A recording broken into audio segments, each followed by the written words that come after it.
जून से होंगे बड़े उलटफेर, समाप्त होगा बुरा दौर कन्या राशि। मित्रों नमस्कार, मैं मयंक त्रिपाठी नव ज्ञान ज्योतिष चैनल पर आप सभी दर्शकों का हार्दिक स्वागत करता हूं। आज के वीडियो में जानकारी देंगे कि अगर आपकी कन्या लग्न या कन्या राशि है तो जून का महीना किस प्रकार से बड़ा उलटफेर करेगा और किस प्रकार से आपका बुरा दौर समाप्त होने वाला है। आपकी जानकारी के लिए बता दूं, कन्या वाले लंबे समय से परेशान चल रहे थे। पहले बड़ा लंबे समय तक का बुध नीच का रहा, उसके बाद लग्न षष्ठम भाव में रहा, लेकिन इन सभी समस्याएं आपकी जो है अब यहाँ जून से देखने को नहीं मिलेंगी। आप भी महाभाग्यशाली राशि में से एक रहने वाले हो। आगे बढ़ने से पहले मैं बता दूं, यह फलादेश मेरा बताया हुआ सभी कन्या वाले अपने लग्न कुंडली पर लगा करके देखें। लेकिन अगर आपको अपनी डेट ऑफ बर्थ वगैरह पता ही नहीं है तो ऐसे में आप चंद्र राशि के अनुसार इस फलादेश को समझिए या प्रचलित नाम के अनुसार भी इस फलादेश को समझ सकते हैं। एक नजर डालेंगे सबसे पहले ग्रह गोचर की, तो आपकी जानकारी के लिए बता दूं कि बुध देवता जो कि आपके मुख्य ग्रह हैं, ये भाग्य भाव पे गोचर करेंगे शुरुआत में, और बाद में ये आपके कर्म भाव पे 6 जून से गोचर करने लगेंगे और उसके बाद फिर एकादश भाव में गोचर करने लगेंगे 22 जून से। ये 3 जगहों पे इनका गोचर होने वाला है जून के महीने में।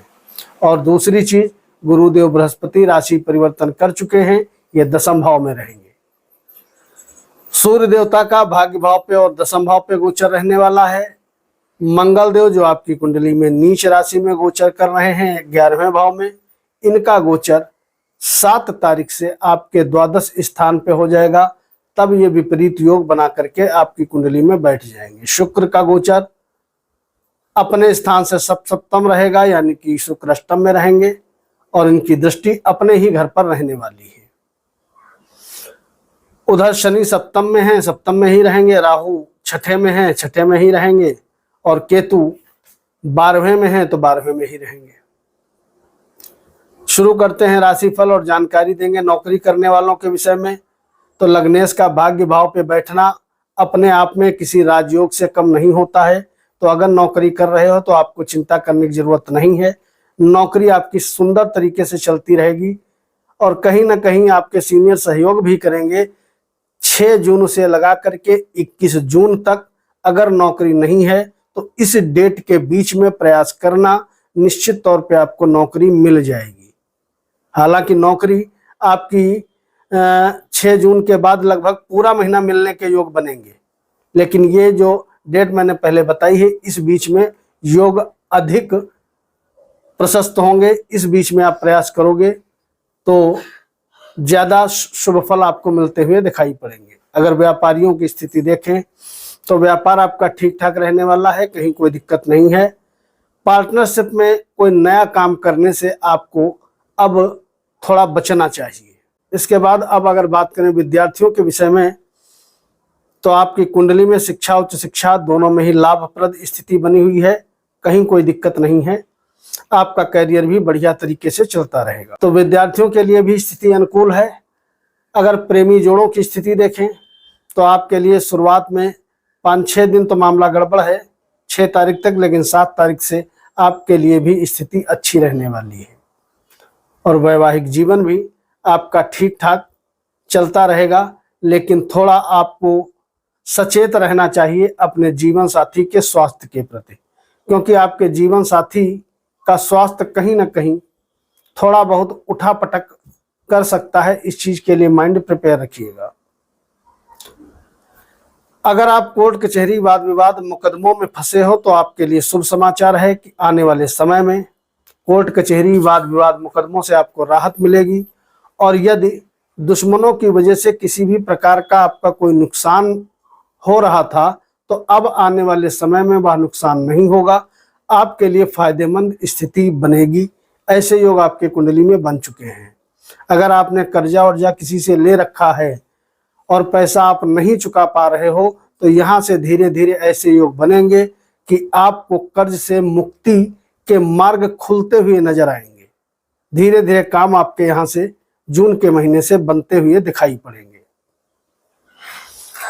इसके अलावा अगर बात करें यात्राओं के विषय में, तो आपकी कुंडली में भैया यात्राओं के सुंदर योग हैं। यात्रा यदि करोगे तो यात्राएं ठीक ठाक फलदायी आपको दिखाई पड़ेंगी।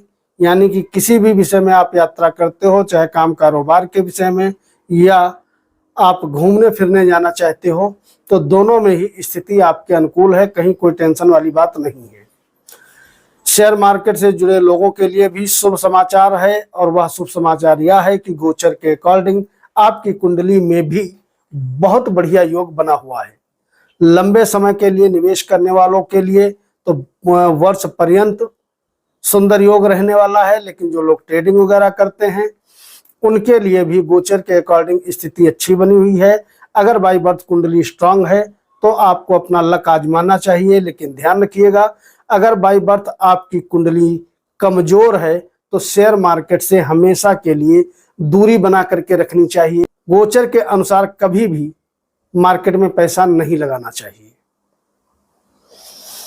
इसके अलावा आने वाले समय में कन्या वालों के लिए मकान, वाहन, भूमि, भवन की प्राप्ति होना, खेती बाड़ी से जुड़े लोगों को लाभ मिलना, किसी भी प्रकार का कैसा भी जमीन से जुड़ा अगर आपका काम है तो विशेष फायदा मिलना।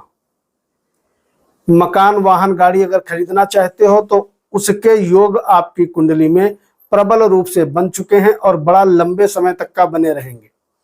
इन चीजों पे यदि आप खर्च करोगे तो स्थिति आपके लिए फायदेमंद ही रहेगी, नुकसान नहीं होगा। अब बात करें अगर मान सम्मान और स्वास्थ्य की, तो आपकी कुंडली में बुध देवता जो आपके मुख्य ग्रह हैं पीड़ा से बाहर आ चुके हैं। इसका मतलब ये रहा कन्या वालों का आने वाले समय में स्वास्थ्य भी बहुत बढ़िया रहने वाला है। लंबे समय तक का आपको मान सम्मान भी अच्छा खासा मिलता हुआ दिखाई पड़ेगा। अच्छे लोगों के साथ आपका उठना बैठना होगा, आपके अच्छे संबंध बने रहेंगे। इसका कहीं ना कहीं आपको लंबे समय तक फायदा मिलेगा। भाग्य भाव पर बुध का, सूर्य का बैठना, हालांकि भाग्येश निश्चित अष्टम भाव में है, लेकिन लग्नेश आपके भाग्य को बढ़ाने का भी काम करेंगे और दैवी कृपा जब ये बनाएंगे तो कहीं ना कहीं काम में आपके आसानी हो जाएगी। काम आपके सभी बढ़िया तरीके से होते हुए दिखाई पड़ेंगे। आपको नौकर चाकरों का, छोटे भाई बंधुओं का बढ़िया सहयोग मिलेगा। खाली एक सावधानी जरूर रखिएगा कि कोशिश करिएगा काले रंग के कपड़े कमर के ऊपर कम से कम पहने तो आपके लिए अच्छा रहेगा। अगर काला रंग आपने ज्यादा चूज किया पहनने के लिए तो निश्चित तौर पे आपको दिक्कत होते हुए दिखाई पड़ सकती है। तो काले रंग से जितनी दूरी रखोगे उतना ही खुश रहोगे। और खास करके बुधवार के दिन और बृहस्पतिवार के दिन तो गलती से भी काला कपड़ा मत पहनना। इसके बाद अगर आमदनी की और उपाय की बात करें तो ओम गंगणपतये नमः या ओम ब्राम ब्रीम ब्रोम सह बुद्धाय नमः, इस मंत्र का जप करना आपके लिए सर्वोत्तम उपाय रहने वाला है। इस मंत्र का जितने जप करोगे उतने पॉजिटिविटी आपके अंदर आएगी, बुद्धि में सकारात्मकता रहेगी, कॉन्फिडेंस लेवल आपका बढ़ेगा, कार्य क्षेत्र आपका बढ़ेगा, सीनियरों का सहयोग और भी ज्यादा मिलेगा, नौकरी में और भी ज्यादा उन्नति के योग आपकी कुंडली में बनते हुए दिखाई पड़ेंगे। आर्थिक स्थिति यदि आपकी कुंडली में देखें तो आर्थिक स्थिति बहुत बढ़िया अब यहां से रहने वाली है, कहीं कोई दिक्कत नहीं है। बेशक एक तरफ तो मंगल आपकी कुंडली में विपरीत योग बना के बैठने वाला है। आय भाव आपका पूरी तरीके से ठीक ठाक अवस्था में बना है, किसी भी ऐसे ग्रह की दृष्टि नहीं है जो आपके आमदनी को रोक दे। दूसरी तरफ बेशक शुक्र अष्टम में जरूर बैठा है, लेकिन धन भाव को देख रहा है, सीधे अपने घर को। वाणी से संबंधित किसी भी प्रकार का काम करते हो तो लाभ, पैतृक संपत्ति से कोई वाद विवाद चल रहा है तो वह वाद विवाद सलट जाएगा। अपनों का, परिवार का बढ़िया सहयोग मिलता हुआ नजर आएगा। कोई भी ग्रह कितना भी कमजोर अवस्था में क्यों ना हो, लेकिन जब वो अपने घर पे दृष्टि डालता है तो उस घर की वृद्धि निश्चित तौर पे वो करता है। तो आय के भी योग बढ़िया हैं, बचत के भी योग बढ़िया है, और कहीं ना कहीं नौकरी के योग भी बहुत सुंदर तरीके से आपकी कुंडली में बने हुए हैं। अच्छा खासा मान सम्मान आपको मिलेगा, स्वास्थ्य का लाभ मिलेगा।